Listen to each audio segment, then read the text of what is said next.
En una montaña al este de Afganistán se estrella un helicóptero militar de la OTAN que tenía fallas en su motor.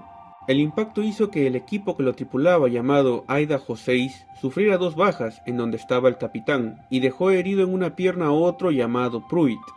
En eso, Twiggy, otra integrante de ese equipo, escucha sonidos de piedras golpeando el interior de una lata.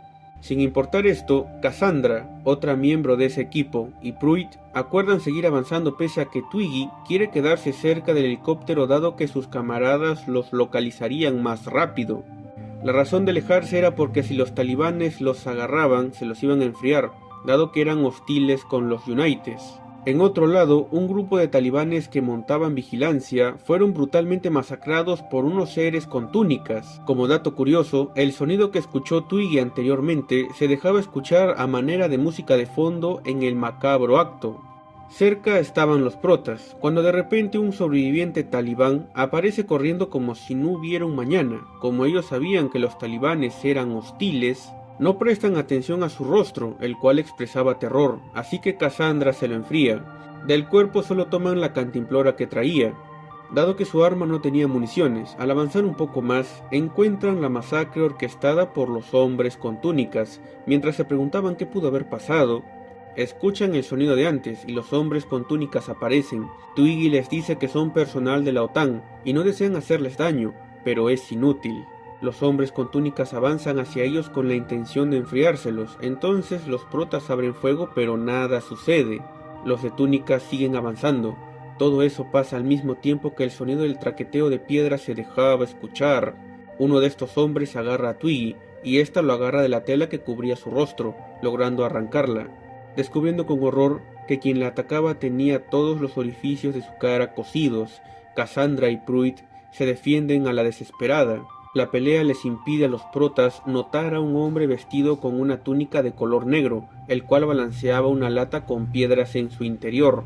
De repente el tipo es abatido por un grupo de soldados ingleses. Estos eran el equipo Bravo 15 y eran a los que Idaho 6 debía sacar de ese lugar. En cuanto a los encapuchados, al cesar el sonido del traqueteo de las piedras, dejaron de moverse. Crickey, el líder del equipo Bravo 15, les explica a los protas que se encontraron con esos hombres anteriormente, y saben que deben enfriarse los tipos de túnicas negras que balancean piedras en una lata para que dejen de moverse. Cuando todos se disponían a avanzar, Twiggy ve al hombre que la agarró anteriormente, y nota que era una cáscara. En la noche mientras descansaban, Buzz, otro miembro del equipo Bravo 15, cuenta que él y su grupo tuvieron una baja al encontrarse con estos encapuchados a los que llamaban cosidos. Ese hombre que cayó se llamaba Joe y fue quien descubrió cómo detenerlos, pero eso le costó su vida. Seguidamente Buzz se queja del hecho de que Idaho 6 haya estrellado su helicóptero, pero no sigue más. Entonces se centran en Twiggy. Cassandra dice que tenía 19, sorprendiendo a Dave, otro integrante del equipo Bravo 15, dado que ella era muy joven para estar en el campo de batalla. Cassandra le dice que fue ella quien la trajo. De hecho, el personal femenino no tenía permitido estar en el campo de batalla. Ella y su grupo estaban en un vuelo de entrenamiento, cuando de repente recibieron el mensaje de ayudar a un grupo de soldados ingleses cuyo avión estaba fuera de servicio, y ese grupo era Bravo 15. Así que ella fue junto con Twiggy, dado que pensó que solo los recogerían y se irían, pero el motor se malogró.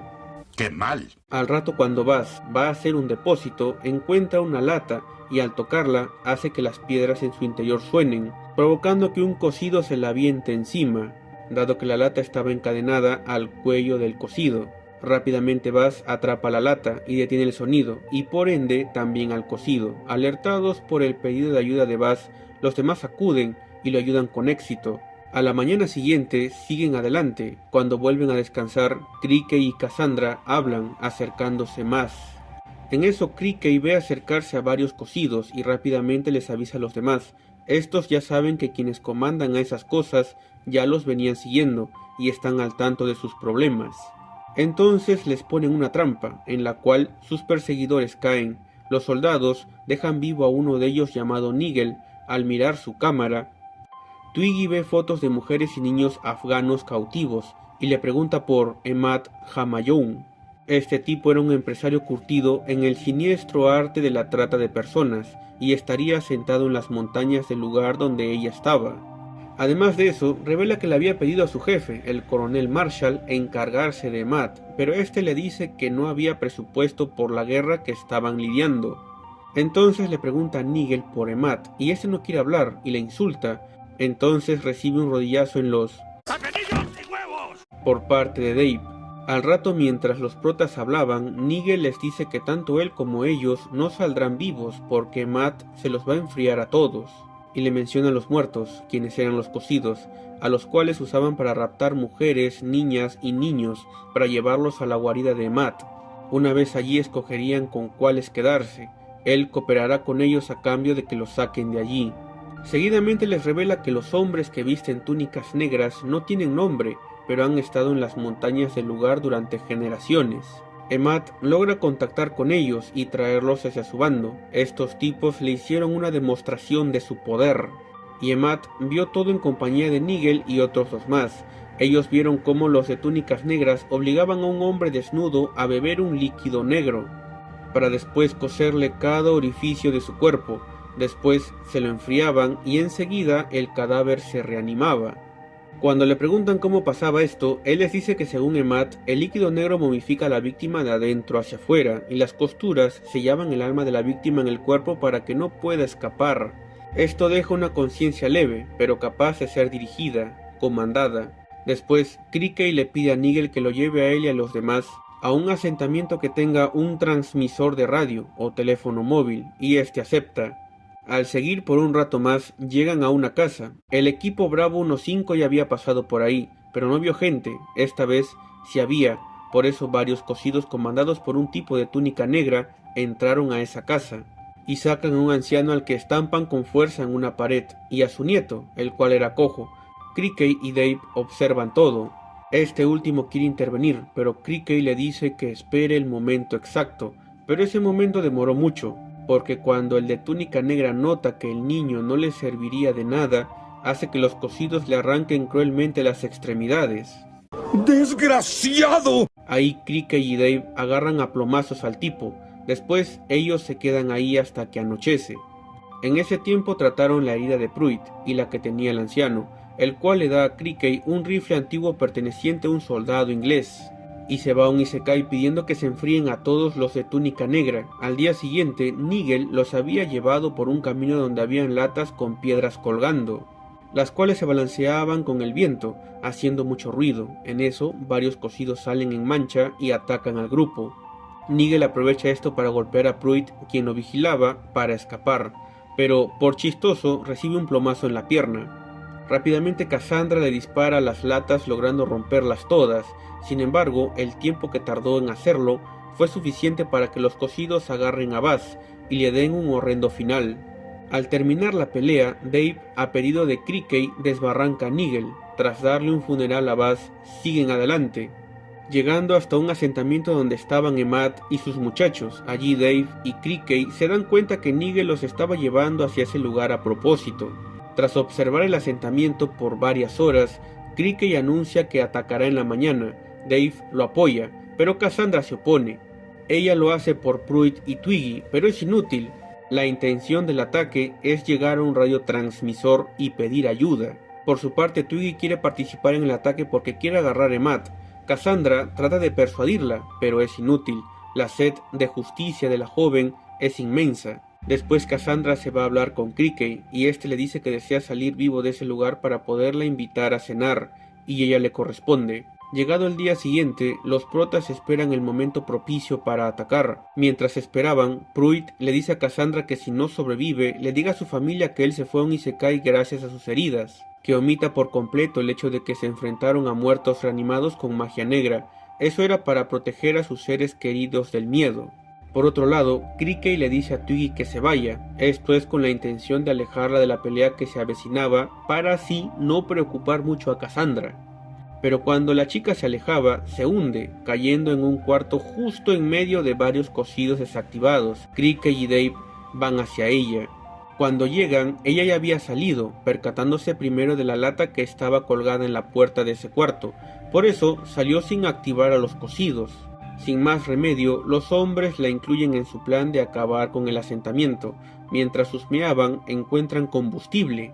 pero no pueden usarlo porque también encuentran mujeres y niños cautivos.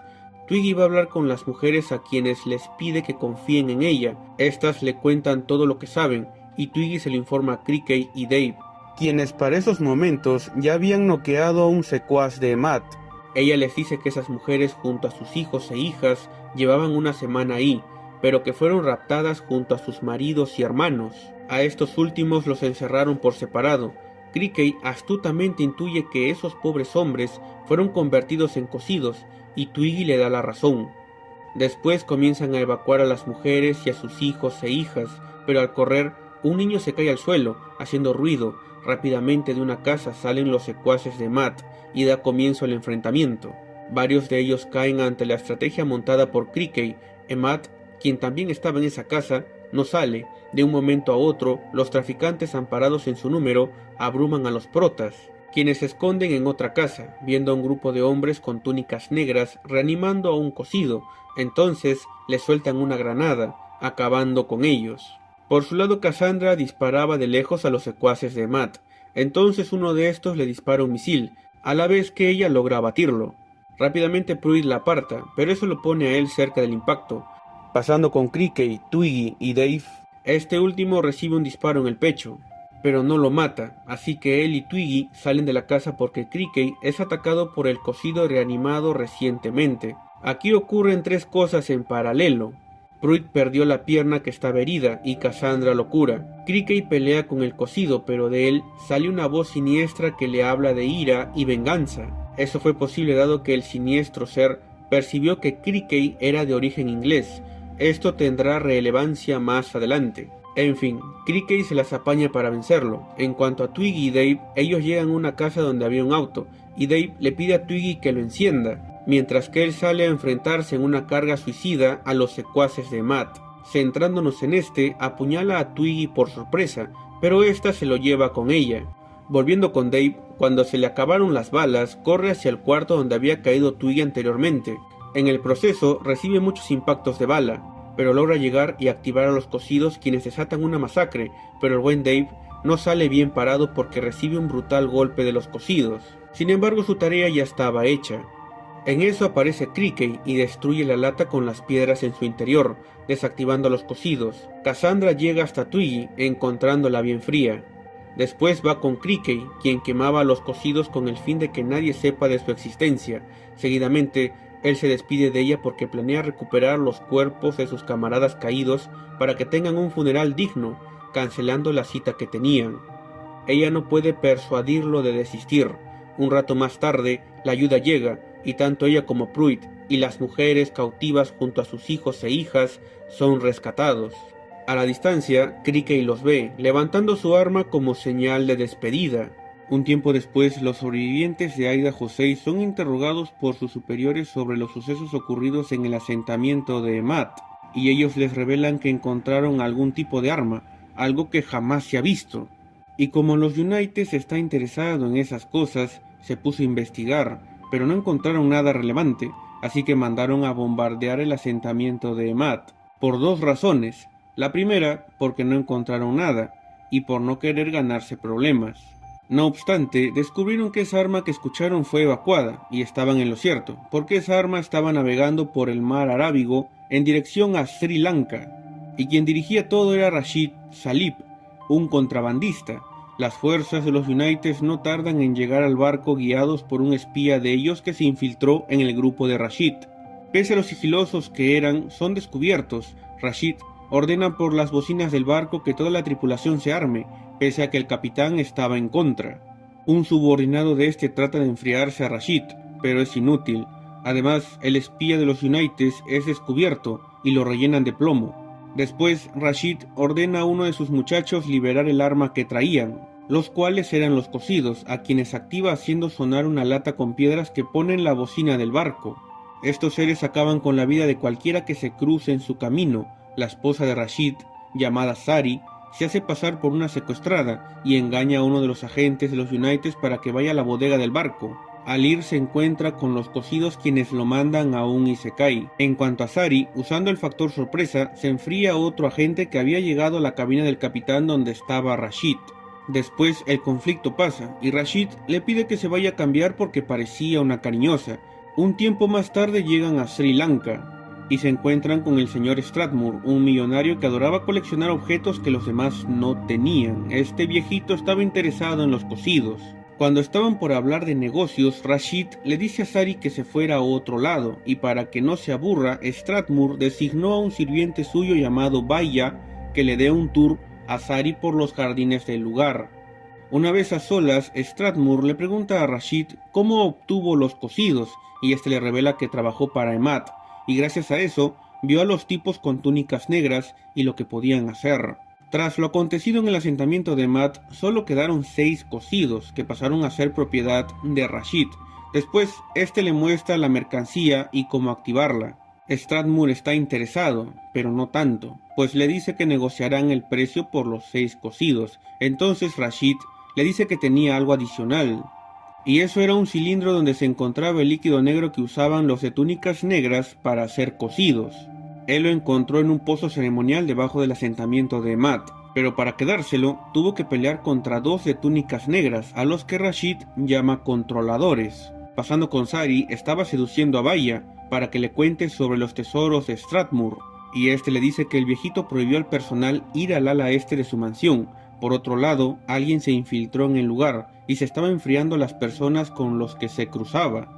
Volviendo con Rashid y Strathmore, este último sabe que había en ese cilindro y se asegura mediante preguntas sobre lealtad y patriotismo de que Rashid sea leal al dinero, dado que ese cilindro era parte de la cultura del país de este, Afganistán, pero una cultura ligada a la magia negra. Después le pide hablar a solas y Rashid deja a sus muchachos al cuidado del cilindro. Al irse, el líder de estos designado por Rashid para cuidar el cilindro, llamado Gadir, escucha gemidos de mujer provenientes del objeto, y al tratar de abrirlo, las luces se rompen. Volviendo con Strathmore, él le cuenta a Rashid que él es profesor y enseñó en varias universidades. Un colega suyo le comentó sobre una leyenda regional que escuchó en una excavación en un lugar llamado Kabul. Luego él, o sea Strathmore, al encontrar un pergamino de mediados del siglo XVII que relataba un fragmento de una historia similar a lo que le contó su colega, la cual trataba sobre una secta sin nombre que estaba oculta en las tierras altas de Afganistán, se obsesionó con eso y tras 30 años de búsqueda reunió toda la información que necesitaba. En 1839 los ingleses invadieron Afganistán después de que el emir Dost Muhammad Khan fuera derrocado, con el fin de poner a otro que sí simpatizara con ellos, y con la excusa de ayudar a este nuevo emir contra sus enemigos que intentaban derrocarlo. Pero la verdadera razón era para evitar que Rusia invada Afganistán y que corte a los británicos su fuente de ingresos en el lugar. Esto no fue del agrado de los afganos, y surgió una secta sin nombre cuyo propósito era expulsar a los británicos con magia negra. Ellos invocaron un demonio. Este les prometió que acabaría con los británicos, pero a un precio. Este ser infernal deseaba caminar sobre el mundo, y para eso necesitaba descendencia de una mujer humana, y esa descendencia acabaría con los británicos. Entonces los sin nombre raptaron una chica y se la dieron a la entidad, quien le dio violín y la llenó con su semilla maldita. Los ingleses, alertados por el secuestro de la chica, encontraron a los sin nombre y se los enfriaron a todos. Cuando vieron a la muchacha poseída por la semilla demoníaca, quedaron aterrorizados por su apariencia. Intentaron enfriársela, pero no pudieron. Entonces la atraparon y la metieron en un ataúd, al cual pusieron crucifijos para contener al demonio. Lo último que escuchó este ser fue el golpe de rocas y piedras que uno de los británicos dejaba caer a manera de burla sobre el ataúd. Unos sin nombre sobrevivientes encontraron el ataúd, exhumaron el cuerpo de la chica, la cual estaba ya consumida por la semilla del demonio. Ellos drenaron el líquido para ser cocidos, a quienes activaban con el sonido asociado con la humillación que sufrió el demonio, que era el sonido de piedras. Entonces Strathmore le dice que el líquido que había en el cilindro era la semilla de aquel ser infernal. En eso, Gadir llama a Rashid para hablar de lo sucedido, y este se va sin darle explicación a Strathmore. Este, sintiendo que algo andaba mal, les comunica a sus empleados mediante radio que tomen precauciones, diciendo que había código amarillo. En esos momentos, Baya se había detonado a Sari, quien lo hizo con él para ganárselo y la lleve al ala este. Espera, ¿qué mierda? Sari había escuchado sobre el código amarillo y le pregunta a Baya qué era. Él le explica que ese código era para que la gente se reúna en el vestíbulo de la mansión y se arme, dado que en algunas ocasiones ladrones querían entrar a ese lugar.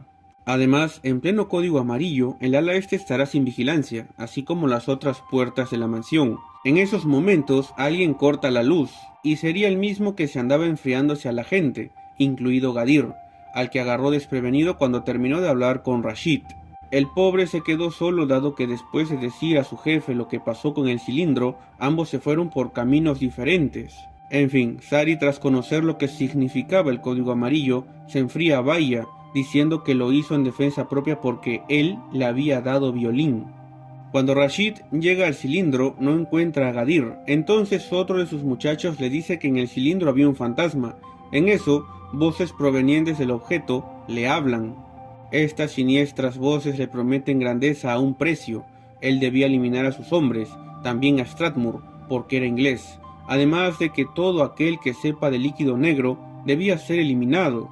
Strathmore, por su parte, le dice a sus empleados que inflijan fuerza letal sobre Rashid y sus subordinados si se portan hostiles. Y eso es lo que hacen, dado que Rashid comenzó el enfrentamiento. Además, ha despertado a los cosidos, y estos provocan una masacre en ambos bandos. Para esos momentos, Sari había llegado al ala este, viendo que Strathmore tenía cosidos atrás de una vitrina. Justo este los activa, pero no logran agarrar a Sari, ya que sale a toda carrera del lugar. Desesperada llama a su esposo por celular, pero este no le contesta, dado que estaba embriagado por las promesas de poder de las voces oscuras. En eso, los cosidos de Strathmore y uno de los cosidos de su esposo la acorralan. Pero justo llega un sirviente de Strathmore, el cual estaba armado, y le dispara al cosido de Rashid, que estaba por alcanzar a Sari. Esto no es suficiente para acabar con el ser. Sin embargo, no persigue a Sari, pues se agarra a golpes con un cosido de Strathmore, y a esa pelea se meten los otros y lo hacen trizas. En esos momentos aparece un controlador del culto sin nombre, quien acaba rápidamente con el sirviente y rapta a Sari. Por otro lado, Rashid se ha encontrado con Strathmore y ambos se apuntan con sus armas y tienen una conversación sobre poder y misticismo. Lo relevante es que Strathmore confiesa que los cosidos que éste controlaba se activaban con el sonido de la lluvia, dado que eso fue lo último que escucharon mientras los consumía la semilla infernal, que éste había encontrado por su cuenta. En eso aparecen los cosidos de estos y comienzan a pelearse. Sin embargo, eventualmente logran alcanzar a Strathmore y Rashid. Ambos mueren a manos de sus cosidos. Este último muere traicionado por las voces oscuras que le ofrecieron poder, pues estas entidades le dicen que los humanos solo son su consumo que les da existencia para destruir. Pasando con Sari, el controlador le hace beber la semilla infernal, aprovechando que estaba inconsciente, para después meterla dentro del cilindro, al cual le suelda la tapa para que no escape.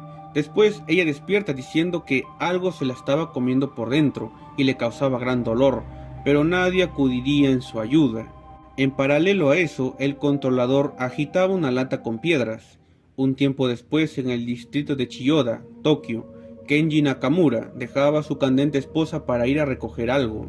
Al llegar al barrio de Harajuku donde tenía su empresa, se encuentra con un hombre llamado Hassan, el cual tenía una caja grande que sería para él, o sea Kenji. Este último lo lleva con Keigo, un viejo amigo suyo quien trabajaba con él y que sabe sobre los cosidos. Además, él fue quien le contó a Strathmore sobre estos seres. Hassan les cuenta sobre el demonio que fue invocado y de cómo le dio un violín a una joven que los sin nombre raptaron. Pero aquí hay información extra a lo antes mencionado. La semilla infernal hacía que las mujeres se conviertan en más de ese líquido.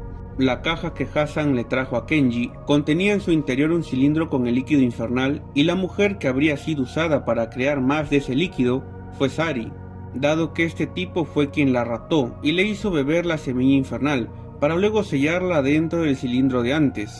Pese a que él consideraba sacrilegio que las personas quieran controlar el caos, el cual representaban los cosidos, y que vino a Tokio para enfriarse a Keigo dado que nadie aparte de los sin nombre debían conocer a los cosidos, decidió asociarse con Kenji y Keigo, dado que Hassan, como un sin nombre, sirve al caos, a la destrucción, y sus maestros estaban hambrientos. Por otro lado, él no le vende el cilindro a Kenji, sino que se lo da gratis, porque este había creado una organización yakuza llamada Shinjukai, pero solo Kenji era miembro. Él lo había creado con la intención de vengarse de otro grupo yakuza llamado Kuroko Kai, y para esto necesitaría los cocidos, y Hasan le daría a sus maestros lo que querían. En otra parte, los Kuroko Kai estaban castigando a aquellos que tuvieron contacto con el Shinjukai, cortándoles un dedo o enfriándoselos, dado que ellos exigían fidelidad total a la organización. Volviendo con Kenji, él estaba junto a Hasan y Keigo frente al cilindro. Keigo no cree del todo en lo que Hasan le había contado a él y a Kenji, así que este le dice que una vez que lo vea ya no será el mismo, pues viviría atado a sus maestros toda su vida. Seguidamente le dice a Kenji que se arrodille ante el cilindro y le hable por su nombre, Sari. Cuando este lo hace, las luces del lugar revientan, pero Kenji sigue junto al cilindro, y al pegarse lo suficiente, escucha la voz de Sari, quien le pide que se la enfríe. Después de eso él se va a su casa, y cuando estaba por detonarse a su candente esposa, su hija Noriko los interrumpe, diciéndoles que se hizo amiga de una mariposa, y este insecto le dijo su nombre, el cual era Sari. Esto deja lelo a Kenji, pero no le toma mucha importancia, pues continúa su cruzada contra los Kuroko Kai, mandando a Hasan a raptar a un teniente de estos llamado Jun Miyamoto. Hasan le hace ver a Kenji y a Keigo el proceso de fabricación de un cocido para que al final le enseñe a Kenji cómo activarlos. Por otro lado, el líder del Kuroko Kai llamado Kozu estaba tras los pasos de Kenji, sin embargo no consigue acercarse lo suficiente como para eliminarlo, porque Kenji y Hasan, usando a Jun, interceptan a un grupo de los Kuroko Kai que estaban haciendo negocios y logran atrapar a otro teniente de estos y lo convierten en cocido. Ante esto, Keigo le dice que si bien deseaba venganza, nada traerá de regreso a los padres de Katsumi, su esposa, quienes murieron a manos de los Kuroko Kai, y siendo eso el motivo de la venganza de Kenji contra esta organización. Inmediatamente él recibe una llamada de su esposa, quien le dice que venga rápido a la casa. Temiendo lo peor, él le hace caso. Al llegar, la encuentra aterrada, sosteniendo un cuchillo, y entre sus brazos tenía a Noriko, la cual dormía. Él le pide que le cuente qué había pasado, y ella le dice que cuando estaba por ver su dorama, el control del televisor falló, y escucha una voz fantasmal que le decía el cilindro. Después vio el fantasma de Sari, quien pronuncia el nombre de Noriko, para después acercársele diciéndole de nuevo el cilindro, y nada más porque se va. Eso la dejó aterrada, sobre todo por su hija. Rápidamente Kenji va a ver a Hasan y lo golpea exigiéndole que se aleje de su familia. Contrariado, Hasan le dice que no les ha hecho nada. En eso aparece Keigo, diciendo que la disolución de una sociedad ocurre después de haber alcanzado el éxito. Entonces Kenji le cuenta todo lo que pasó en su casa. Esto alerta a Keigo, porque de haber sabido que eso pasaría, habrían rechazado a Hasan. Este, por su parte, le dice que no tiene nada que ver. Él es el último de los sin nombre. Sirve a sus amos en sus anhelos destructivos. Ellos cosechan el caos, no lo orquestan. Además, Hasan le dice a Kenji que por su propia cuenta decidió pactar con seres demoníacos. Un fantasma es la menor de sus preocupaciones. Pasando a las oficinas de los Kuroko Kai, uno de los tenientes llamado Hayashi, quien por cierto sobrevivió al asalto orquestado por Kenji, Hasan y Miyamoto hacia el grupo de antes, le informa a Kozu que quien atacó a este grupo fue Miyamoto, el cual tenía los orificios de su cara cosidos y no moría con nada. Él solo menciona a Miyamoto, dado que no logró ver a Kenji y a Hasan. Esa información provoca que Kozu lo mande a descansar porque no creía en lo que decía. Sin embargo, redobla la vigilancia en sus territorios y también las investigaciones.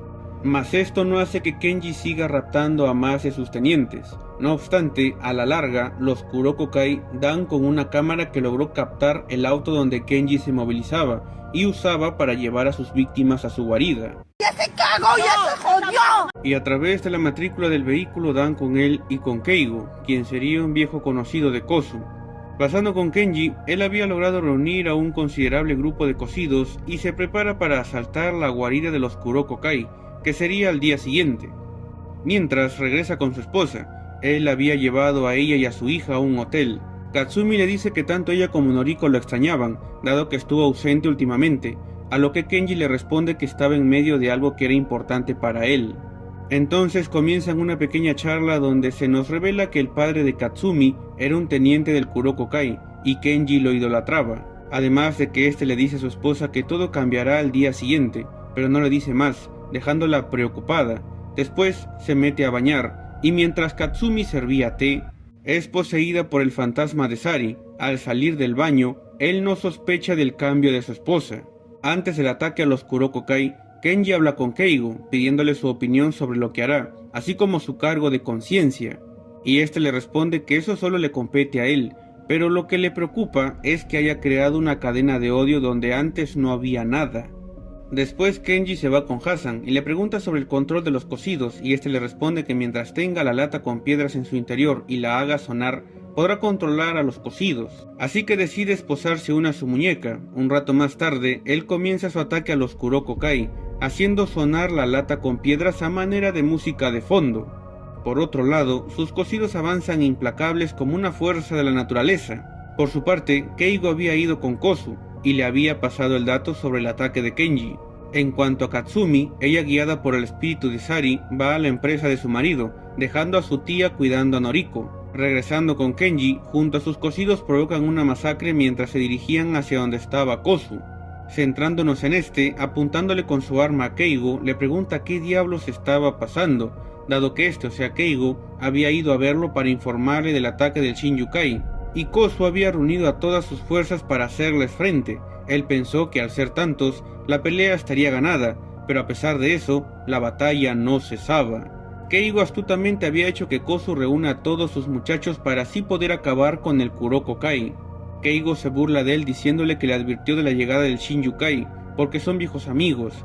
Kozu, indignado, le exige que le diga por qué no mueren las fuerzas del Shinjukai, a lo que Keigo les dice que no se los puede enfriar porque ya están muertos, y todos ellos son sus propios tenientes. Kozu le dice que lo ayudó a obtener todo lo que tenía, en favor de la amistad que tuvieron, y porque Keigo perteneció al Kuroko Kai. Entonces este le responde que es hombre muerto, provocando que Kozu se lo enfríe.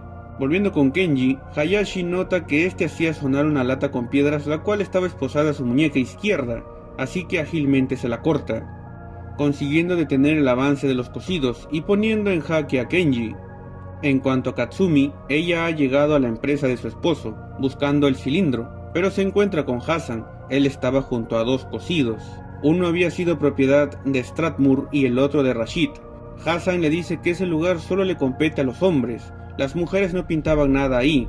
De estar en su país, la habrían azotado por desobedecer a su marido. Seguidamente le dice que le ahorró el esfuerzo de ir a buscarla, dado que el cilindro debía llenarse con más semilla para engendrar cocidos, ya sea de la propia Katsumi o de su hija Noriko, porque Hasan solo veía a la mujer como combustible y no significaba nada más a largo plazo. Ahora, si bien le dio el cilindro a Kenji para su venganza, omitió intencionalmente el decirle que debía reponer lo que sacó. ¡Desgraciado! En eso llegan al lugar Kozu con lo que quedaba de sus muchachos. Ellos traían consigo a Kenji, quien estaba mal porque perdió mucha sangre. De inmediato Katsumi va hacia su esposo, y Kozu dice que quiere el poder que estaba controlando Kenji, y le resalta el haberse aliado con Keigo, dado que él informó de su ataque. Kenji, preocupado por su amigo, le pregunta dónde estaba, y Kozu le responde que estaba manchando su piso con sus sesos. Katsumi le dice a Kenji que nunca necesitó que él haga eso, nunca necesitó venganza, pero él le dice que todo lo hizo por ella. En cuanto a Hasan, él escapa activando a los cocidos, y estos se enfrían a Kozu y a sus muchachos. Campante va hacia Katsumi, y esta, siendo poseída totalmente por Sari, le dice que su imperio de cocidos no sería nada sin la mujer, y que llegó el momento de que pague por las vidas que él y su culto han cegado.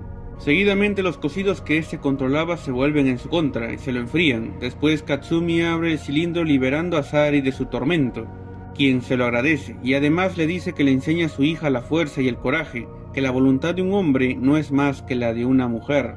Después Katsumi quema a los cocidos y vuelve con su hija a vivir en paz, solo ellas dos, porque Kenji se fue a un isekai.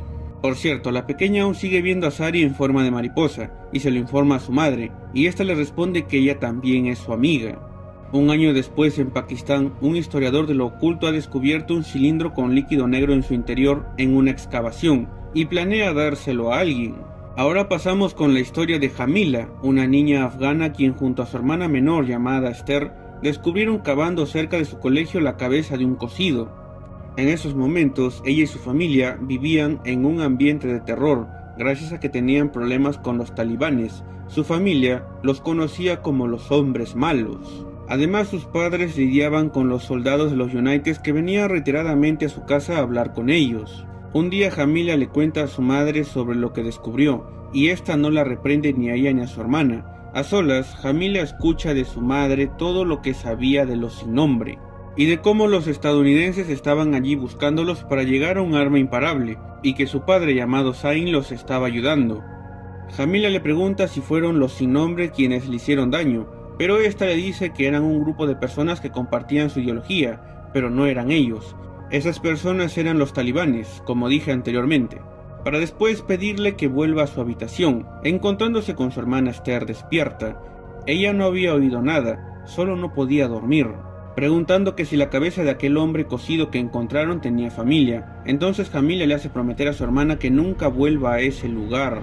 Por otro lado, su madre le había contado a su padre sobre el descubrimiento que hicieron Jamila y Esther, y este fue junto a un grupo de estadounidenses a excavar en la zona del descubrimiento, encontrando varios cuerpos. En eso una furgoneta llega al lugar. Zain reconoce al hombre que la conducía, era el profesor de sus hijas.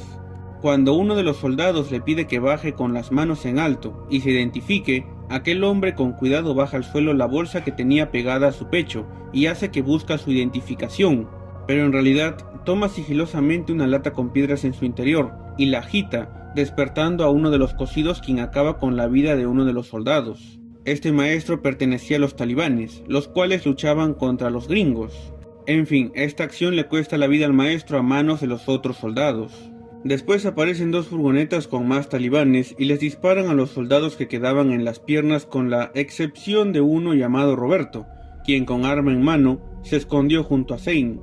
Ellos vieron cómo los hombres de las furgonetas se llevaban a los heridos y dejaban atrás a los muertos. Roberto pensó que Zain ayudaba a este grupo, que todo había sido una trampa, y quería enfriárselo. Pero Zain, desesperado, le dice que no fue así. Se lo jura por sus hijas y esposa que no fue así. Entonces Roberto se va sin hacerle daño. En la noche, Jamila despierta después de una pesadilla infernal que tuvo gracias a la cabeza del cocido. Al fijarse en su hermana, notó que ya no estaba. Ella se había ido al lugar del hallazgo macabro. Ahí encuentran los soldados abatidos, los cocidos y a su profesor de escuela. En eso, dos talibanes salen de una furgoneta que llegó al lugar y que Esther no oyó acercarse.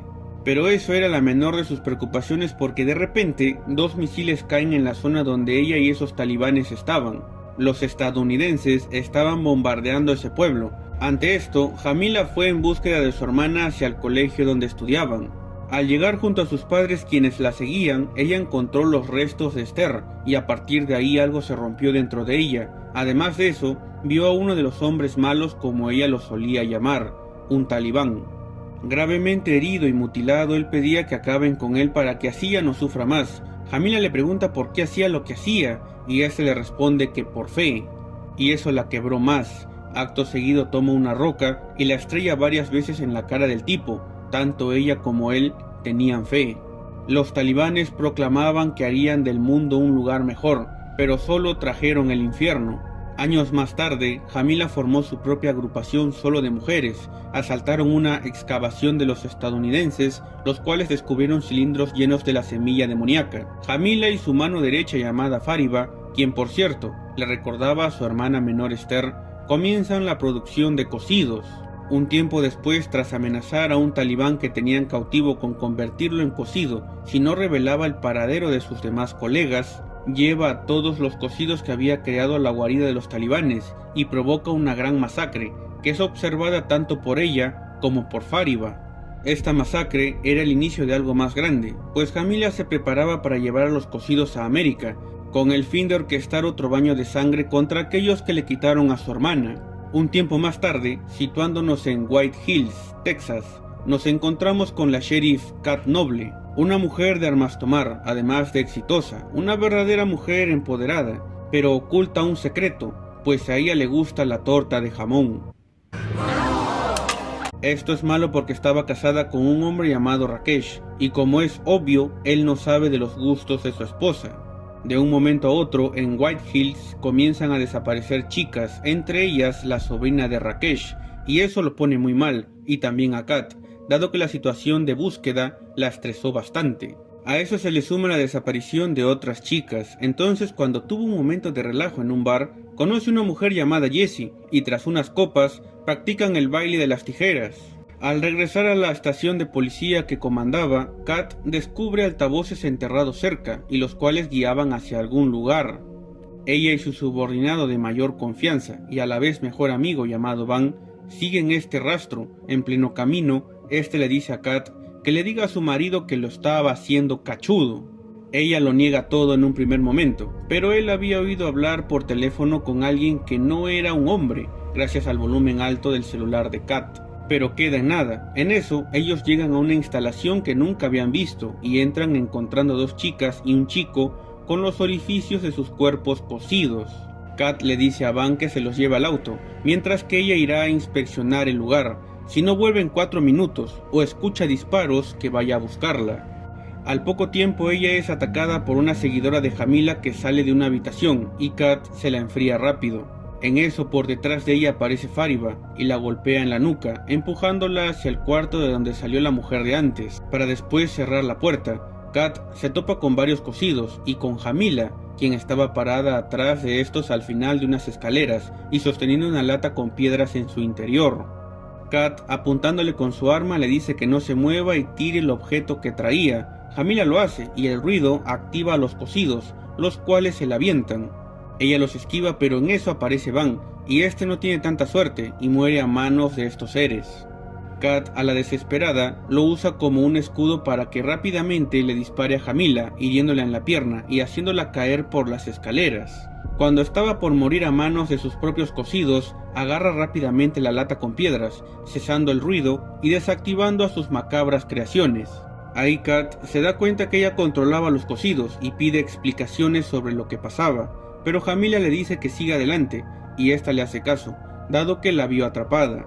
Un rato después de seguir, encuentra a otra seguidora de Jamila saliendo de una habitación y rápidamente se la enfría. Al entrar, ve a su sobrina política con todos los orificios de su cuerpo cosidos. Ella estaba siendo preparada para ser el combustible que dé vida a más cosidos. En eso Fariba se para en la entrada de la habitación donde estaba Kat y hace sonar una lata con piedras. De inmediato, varios cosidos aparecen corriendo hacia Kat.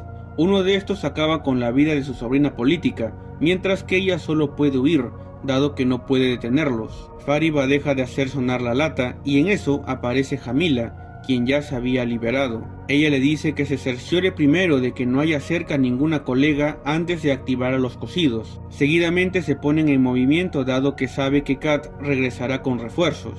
En cuanto a esta, fue a casa de Jessie para degustar una buena torta de jamón, para después irse tan rápido como llegó, sin darle explicaciones del por qué llegó a su casa a las 2 de la madrugada con sangre en su uniforme.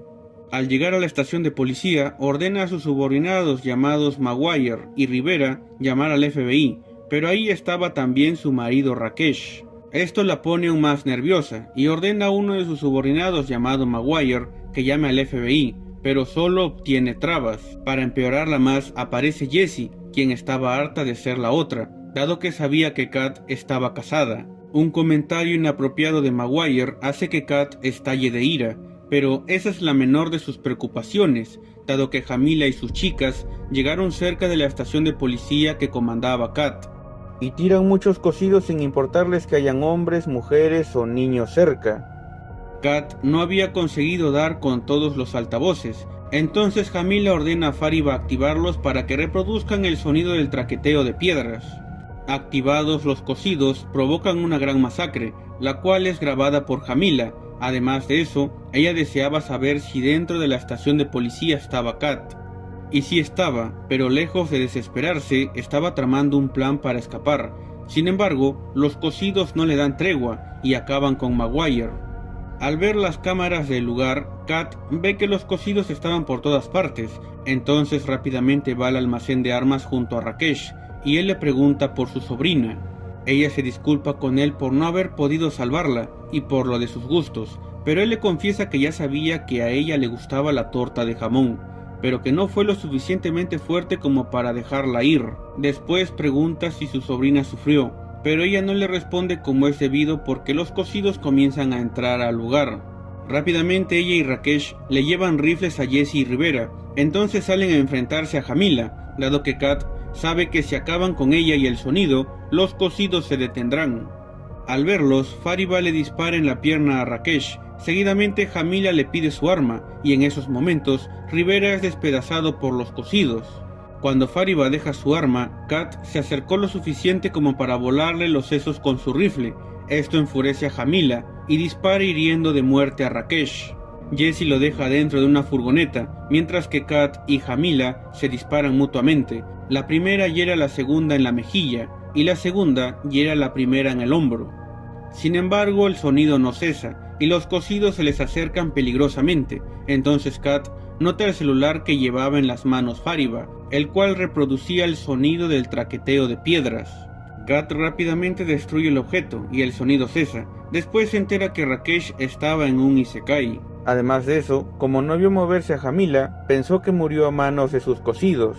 Seguidamente Kat le dice a Jesse que la dejará en su casa, porque ella se irá de la ciudad.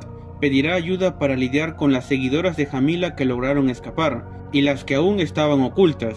Pero Jesse no quiere quedarse sola, y se queda con ella. En los próximos días, Kat vive su sexualidad plenamente, sin saber que Jamila aún seguía viva, convenciendo a otras mujeres de unirse a su causa para crear un mundo nuevo, con ayuda de los cosidos. Y aquí acaba esta macabra historia, y este video. Hasta otra.